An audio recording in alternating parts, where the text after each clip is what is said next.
Sir, Narendra Modi തിരുവനന്തപുരത്ത് എത്തുകയാണ്. എത്തുമ്പോൾ ഒരുപാട് പ്രഖ്യാപനങ്ങൾ ഉണ്ടാകും, അതിവേഗ റെയിൽപാതയൊക്കെ പ്രഖ്യാപനങ്ങളിൽ ഉണ്ടാകും എന്നുള്ള വിവരങ്ങളാണ് പുറത്തു വരുന്നത്. ഈ സമയത്ത് BJP കാത്തിരുന്നതാണ് ഒരു BJPയുടെ മേയർ വിമാനത്താവളത്തിലെത്തി പ്രധാനമന്ത്രി ആനയിച്ച് തലസ്ഥാനത്തേക്ക് കൊണ്ടുവരിക എന്നുള്ളത്.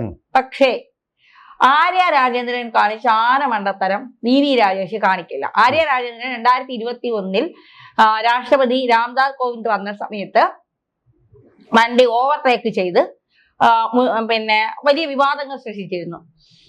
അന്ന് അതിന്റെ അന്വേഷണം കേന്ദ്ര ഏജൻസി പോലീസിന്റെ റിപ്പോർട്ടൊക്കെ തേടി വളരെ നാണക്കേടുണ്ടാക്കിയ ഒരു സംഭവമായിരുന്നു. മാത്രമല്ല അന്ന് രാഷ്ട്രപതി വന്നപ്പോൾ വെള്ളം പോലും ഇല്ലായിരുന്നു രാഷ്ട്രപതിക്ക് ശുചിമുറിയിൽ. പിന്നീട് പുറത്തുനിന്ന് വെള്ളമൊക്കെ കൊണ്ടുവന്നതൊക്കെ വലിയ വിവാദമായിരുന്നു. ഇപ്പോ രാജേഷ് പറയുന്നു, ഞാൻ വിമാനത്താവളത്തിലേക്ക് പോകുന്നില്ല. ആര്യ രാജേന്ദ്രന്റെ ഒരു പക്വതയില്ലായ്മ, കൃത്യമായി പക്വതയുടെ ഇവിടെ രാജേഷ് പെരുമാറുന്നു എന്നുള്ളതല്ലേ നമ്മൾ മനസ്സിലാക്കിയത്. വിനയം. പക്ഷേ അവിടെ ചെന്നില്ലെന്നും പറഞ്ഞ് ഇനി നടപടി എടുക്കുമോ കേരള ഗവൺമെന്റ്? മറ്റവരല്ല. എന്തുകൊണ്ട് ചെന്നില്ലെന്നും പറഞ്ഞ് ചിലപ്പോൾ പാര വെച്ച് കളയും. ഇയാളെ എങ്ങനെയും ഒന്ന് പൊളിക്കാൻ വേണ്ടി മെഴുകാൻ വേണ്ടി നോക്കിയിരിക്കുകയാണ് അവർ. അങ്ങനെ വരാം. ഇതൊരു നല്ല വിനയപൂർവമായ സമീപനം. കാരണം പ്രധാനമന്ത്രി ആര് ഞാനാര് എന്നുള്ള ഒരു തോന്നൽ തീർച്ചയായിട്ടും അത് വളരെ പ്രധാനമാണ്. ഇന്ത്യയിലെ ഒരു പല സംസ്ഥാനങ്ങളിൽ ഒന്നിൻ്റെ ഒരു നഗരത്തിൻ്റെ മാത്രം മേയറായിട്ടുള്ള ആൾ ഇന്ത്യ മുഴുവൻ ഭരിക്കുന്ന അന്താരാഷ്ട്രമായിട്ട് വളരെ ഏറ്റവും അധികം ആരാധകരുള്ള ഒരു പ്രധാനമന്ത്രിയുടെ ചടങ്ങിൽ പോകാതിരിക്കുന്നത് അങ്ങനെ തന്നെയാണ്. പക്ഷെ ആര്യ രാജേന്ദ്രന്റെ വിചാരം തന്നെ പ്രധാനമന്ത്രി എന്ന് പറയുന്നത് തൻ്റെ കീഴിലുള്ള രാഷ്ട്രപതി ആയാലും ഒരു തൻ്റെ കീഴിലുള്ള വെറും ഒരു ഉദ്യോഗസ്ഥൻ എന്നുള്ള മട്ടില്ല. അതുകൊണ്ടാണ് നാറ്റിച്ച് കളഞ്ഞത്. കക്കൂസി വെള്ളം പോലും കൊടുക്കാതെ കൊണ്ട് നാറ്റിച്ച് അതുപോലും അറേഞ്ച് ചെയ്യാൻ കഴിയില്ലാത്ത അവർക്ക് കിട്ടിയ പരാജയം അവരെ അർഹിക്കുന്നത് തന്നെ എന്ന് മാത്രമേ പറയാനുള്ളൂ. അപ്പൊ പ്രധാനമന്ത്രി പിന്നെ എന്തൊക്കെയായിരിക്കും ഇനി കൊണ്ടുവരുന്നത്? അല്ല, ഇതിപ്പോ രാജേഷ് പോവാത്തതിന് അദ്ദേഹം പറയുന്ന മറുപടി എന്ന് പറയുന്നത് പ്രോട്ടോകോൾ ഒരു പ്രധാന ഘടകമാണ്. ഗവർണറാണ് അദ്ദേഹത്തെ സ്വീകരിക്കുന്നത്, പ്രധാനമന്ത്രിയെ. ഇപ്പൊ ഗവർണർ സ്വീകരിച്ചു കൊണ്ടുവരും. അപ്പൊ പ്രധാനമന്ത്രി വരുന്നത് കൊണ്ട് തലസ്ഥാനത്ത് വലിയ ഗതാഗത കുരുക്കുകളാണ്. അപ്പൊ ഈ സമയത്ത് ഞാനും അദ്ദേഹത്തോടൊപ്പം പോയാൽ ഒരു പക്ഷെ ഗതാഗത കുരുക്കിൽ എവിടെയെങ്കിലും പെട്ടുപോകും. ആ സമയത്ത് അദ്ദേഹത്തോടൊപ്പം വേദിയിൽ ഇരിക്കാനുള്ള ഒരാളാണ് ഞാൻ. എനിക്കത് കഴിയാതെ വരും. അപ്പോൾ അദ്ദേഹത്തെ എന്നെക്കാളും മുതിർന്ന ആളുകൾ അദ്ദേഹത്തെ ആനയിച്ച് വേദിയിലേക്ക് കൊണ്ടുവരും. ആ സമയത്ത് ഞാൻ വേദിയിൽ ഉണ്ടായാൽ മതി എന്നാണ് പറയുന്നത്. ഒരുപാട് ഭയങ്കര സംഭവമാക്കിയൊന്നും BJP ഇതിനെ കാണുന്നില്ല എന്നുള്ളതാണ്. പ്രധാനമന്ത്രി വരുന്നത് ജനങ്ങൾക്ക് വേണ്ടി സംസാരിക്കാനാണ്, ജനങ്ങളുടെ പദ്ധതികൾ നടപ്പിലാക്കാനാണ്. അതിന്റെ ഒരു പാലം മാത്രമാണ് ഞാൻ എന്ന് കൃത്യമായി രാജേഷ് പറയുകയാണ്. അതായത് കേന്ദ്ര പദ്ധതികളുടെ പ്രഖ്യാപനങ്ങൾ ഉണ്ടാകും. കോർപ്പറേഷന്റെ വികസന രേഖ ഇന്ന് പ്രഖ്യാപിക്കുന്നില്ല എന്നാണ് അറിയാൻ സാധിച്ചത്. എങ്കിലും തിരുവനന്തപുരത്ത് BJPക്ക് ഒരു മേയർ ഉണ്ടായാൽ 45 ദിവസത്തിനകം പ്രധാനമന്ത്രി ഇവിടെ കൊണ്ടുവരുമെന്നുള്ള BJPയുടെ വാക്ക് BJP പാലിച്ചു. പറഞ്ഞാൽ ഇരട്ടി വേഗത്തിൽ, അതായത് 27 ദിവസം ആയപ്പോഴത്തേക്ക് അവർ കൊണ്ടുവന്ന് കാണിച്ചു കൊടുത്തു. അത് മാത്രമല്ല, ഈ നേരത്തെ ഈ നമ്മുടെ സെക്രട്ടേറിയറ്റിന്റെ പുറകിലെ സെൻട്രൽ സ്റ്റേഡിയവും ഗ്രീൻ ഫീൽഡ് സ്റ്റേഡിയം ചോദിച്ചപ്പോ കൊടുത്തില്ല. സുരക്ഷാ കാരണങ്ങൾ പറഞ്ഞുകൊണ്ട് അത് കൊടുത്തില്ല. പക്ഷെ BJP വിവാദം ഉണ്ടാക്കാനോ അതിന് വലിയ പ്രശ്നങ്ങൾ ഉണ്ടാക്കാനോ പോയില്ല. അവര് പറഞ്ഞു, വേണ്ട, ഞങ്ങൾക്ക് പുത്തരിക്കേണ്ട മൈതാനം മതി, ഞങ്ങൾ അവിടെ സംസാരിച്ചോളാം. മെമ്മോ കൊടുത്തു, ഒരു വിവാദം ഉണ്ടാക്കില്ല. നല്ല രീതിയിൽ അവിടെ നടന്നുകൊണ്ടിരിക്കും. അതെ, മഹാകുംഭമേള അവര് മരപ്പാലമൊക്കെ ഇട്ട് അവര് BJP ഇപ്പൊ പൊതുവെ വിവാദങ്ങളിലെക്കാളും കുറച്ചുകൂടി വികസനത്തിനാണ് ഊന്നൽ നൽകുന്നത്. വിവാദങ്ങളിൽ കുറെ മാധ്യമങ്ങളെ വിളിച്ച് കുറെ ബൈക്ക് കൊടുത്ത് മാധ്യമങ്ങൾ രാത്രിയും വൈകിട്ട് വരുന്ന അവിടെ ഇവിടെയും ചർച്ച ചെയ്ത് അന്ത്യചർച്ചകളിൽ കുറെ ജഡ്ജിമാർ വിധി കൽപ്പിച്ച് ഇതിന്റെ ഒന്നും ആവശ്യമില്ല. നമുക്ക് ചെയ്യാനുള്ളത് ജനങ്ങൾക്കിടയിലേക്ക് ഇറങ്ങി ചെയ്താൽ മതി എന്നുള്ളത്. പിന്നെ തൃശ്ശൂരിൽ മോദി വന്നപ്പോൾ ഒരു മോദി മാജിക് ഉണ്ടായി. മോദി വന്നതിന് ശേഷം സുരേഷ് ഗോപിയെ അവിടെ ജയിപ്പിച്ചു. പിന്നീടുള്ള സുരേഷ് ഗോപിയുടെ സ്വഭാവം എന്താണെന്ന് ആരും നോക്കുന്നത്, അദ്ദേഹത്തിന്റെ പ്രവർത്തനം എന്താണെന്ന് മാത്രം ആളുകൾ നോക്കിയാൽ മതി. ഇനി തിരുവനന്തപുരത്ത് മോദി എത്തിക്കഴിയുമ്പോൾ എന്തൊക്കെയാണ്, കാരണം തിരഞ്ഞെടുപ്പ് അടുത്തിരിക്കുകയാണ്, തിരഞ്ഞെടുപ്പിന്റെ കൂടി മുന്നോടിയായിട്ടായിരിക്കും മോദി വരുന്നത്. തിരുവനന്തപുരം എന്ന് പറയുന്നത് BJPയുടെ ഒരു A ക്ലാസ് മണ്ഡലമാണ്.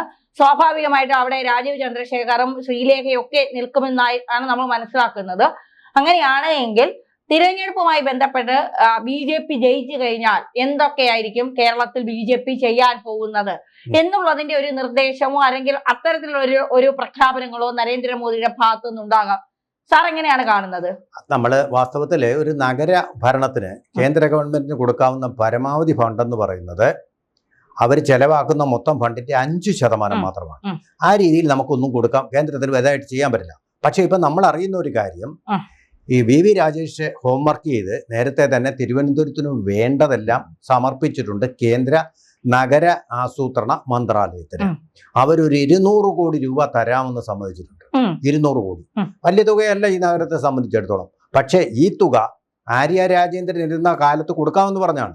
അവർ വലിയ തണ്ടെടുത്തിട്ട് ഞങ്ങൾക്ക് തെണ്ടിത്തണ്ടെന്ന് പറയത്തില്ല, പൈസ ഒന്നും ഇല്ലെങ്കിലും തണ്ട് കാണിക്കുക, ആ തണ്ട് കൊണ്ട് അവർ ഇത് വേണ്ടെന്ന് പറഞ്ഞ് തള്ളിക്കളഞ്ഞാണ്. അതിപ്പോൾ രാജേഷിന് കിട്ടാൻ പോവുക. അപ്പോൾ അത്യാവശ്യം പാർവതി പുത്തനാറിലെ വെള്ളമൊഴുക്കൊക്കെ ഒന്ന് സ്മൂത്താക്കാനും റോഡ് ടു റിവർ പദ്ധതി നടപ്പാക്കി നഗരത്തെ നാറ്റത്തിൽ നിന്ന് രക്ഷിക്കാനും മാലിന്യത്തിൽ നിന്ന് രക്ഷിക്കാനും ഒക്കെയുള്ള ഫണ്ട്. ഞാൻ കേട്ട ഒരു കാര്യം, സെൻട്രലൈസ്ഡ് ഡ്രെയിനേജ് സിസ്റ്റം വരാൻ പോകുന്നു. അതുപോലെ തന്നെ സെൻട്രലൈസ്ഡ് സീവേജ് സിസ്റ്റം എന്ന് പറഞ്ഞാൽ മാലിന്യങ്ങളെല്ലാം തന്നെ കേന്ദ്രീകൃതമായിട്ട് തന്നെ അതിനെ സംസ്കരിക്കാനുള്ളൊരു മാലിന്യ പ്ലാന്റ്, കേന്ദ്രീകൃത മാലിന്യ സംസ്കരണ പ്ലാന്റ്, ഇതെല്ലാം വരാൻ പോവുക.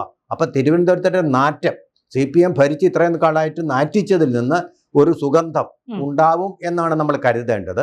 ആ രീതിയിൽ. അതുപോലെ ഞാൻ വേറൊരു കാര്യം കേട്ടത്, പത്മനാഭസ്വാമി ക്ഷേത്രം, ആറ്റുകാൽ ക്ഷേത്രം, വെട്ടുകാട് പള്ളി, അതുപോലെ തന്നെ ഭീമാപ്പള്ളി, അതായത് എല്ലാ മതങ്ങളുടെയും ആരാധനയങ്ങൾ ചേർത്ത് ഒരു സർക്യൂട്ട് വരാൻ പോകുന്നു. ഒരു പിൽഗ്രിം സർക്യൂട്ട് വരാൻ പോകുന്നു. പിൽഗ്രിം ടൂറിസം പരമാവധി പ്രോത്സാഹിപ്പിക്കുന്ന ഗവൺമെന്റാണ്. ആ രീതിയിലൊക്കെ വരാൻ പോകുന്നു എന്നുള്ളതാണ് ഞാൻ കേട്ടത്. ഇതെല്ലാം ചർച്ച ചെയ്ത് പ്ലാൻ ചെയ്ത് വെച്ചിട്ടുണ്ട്. പ്രധാനമന്ത്രി പക്ഷേ പ്രഖ്യാപിക്കാൻ സാധ്യതയില്ല. കാരണം അദ്ദേഹത്തിന്റെ പ്രോട്ടോകോൾ അല്ലത്. അത് ഇവിടുത്തെ മേയർ തന്നെ പ്രഖ്യാപിക്കേണ്ടതാണ്. അത് പിന്നാലെ ഉണ്ടാകുമായിരിക്കും. പക്ഷെ ഇതിനുള്ള വേറൊരു നമ്മൾ അറിയേണ്ട ഒരു കാര്യം, പിന്നെ കോർപ്പറേറ്റ് സോഷ്യൽ റെസ്പോൺസിബിലിറ്റി എന്ന് പറഞ്ഞൊരു സാധ്യതയുണ്ട്. ഇപ്പം ഈ ഫണ്ടിന് പുറമെ ഇതിനുള്ള നഗരത്തിനുള്ള മുഴുവൻ ഫണ്ടിന് പുറമെ CSR നിന്ന് വകമാറ്റണ്ട അവരുടെ റെസ്പോൺസിബിലിറ്റി. അതായത് അതിൻ്റെ സാധാരണക്കാർക്ക് മനസ്സിലാവാൻ പറയാം, എല്ലാ വ്യവസായ സ്ഥാപനങ്ങളും അവർക്ക് കിട്ടുന്ന ലാഭത്തിൻ്റെ ഒരു പങ്ക് പൊതു താല്പര്യമുള്ള പദ്ധതികൾക്കായിട്ട് വിനിയോഗിക്കണം. ഇന്ത്യയിൽ പല സ്ഥാപനങ്ങളും അത് ചെയ്യാറില്ല. ഏറ്റവും ഭംഗിയായിട്ട് ചെയ്യുന്നത് ടാറ്റയാണ്. മറ്റ് വ്യവസായങ്ങൾ റിലയൻസിനോടോ അദാനിയോടും പറഞ്ഞാൽ എത്ര കോടി വേണമെങ്കിലും ഇവിടെ കൊടുക്കും. മോദി പറഞ്ഞു കഴിഞ്ഞാൽ എത്ര കോടി വേണമെങ്കിലും കിട്ടും. ആ കോടികളൊക്കെ ഇവിടെ കൊണ്ടുവന്നിട്ട് തിരുവനന്തപുരത്തിൻ്റെ മുഖം ഒന്ന് മിനുക്കുക തന്നെ ചെയ്യും. കാരണം അത് മോദിയുടെയും കൂടെ ആവശ്യമാണ്. എല്ലാ തലസ്ഥാനങ്ങളെയും സുന്ദരമാക്കുക എന്നുള്ളതാണ്. നമ്മുടെ ആയാലും നമ്മുടെ ശരീരത്തിൻ്റെ ഏറ്റവും കാണപ്പെടുന്ന ഭാഗം മുഖമാണല്ലോ. മുഖത്തിനാണല്ലോ നമ്മൾ ഏറ്റവും കൂടുതൽ വേണ്ടി സമയം ചെലവഴിക്കുന്നതും സുന്ദരമാക്കുക. പ്രത്യേകിച്ചും സ്ത്രീകൾ, അല്ലെങ്കിൽ ഈ ബ്യൂട്ടി കോൺഷ്യസ് ആയിട്ടുള്ള ആണുങ്ങൾ ഒക്കെ ഏറ്റവും സമയം വെറുതെ ചെലവാക്കുന്നത് മുഖത്തിന് വേണ്ടിയിട്ടാണല്ലോ. എന്ന് പറയുന്നത് തിരുവനന്തപുരം എന്ന് പറയുന്നത് പോലുള്ള തലസ്ഥാനങ്ങൾ രാജ്യത്തിൻ്റെ മുഖമാണ്. ആ മുഖം ഭംഗിയാക്കാനുള്ള നടപടികൾ തീർച്ചയായിട്ടും മുഖം മിനുക്കൽ പരിപാടികൾ ഉണ്ടാവും. അതിൻ്റെ ഭാഗമായിട്ട് ഈ നഗരവും വികസിക്കും. വളരട്ടെ, വളരട്ടെ, വാഴുക വാഴുക, വളർക വളർക.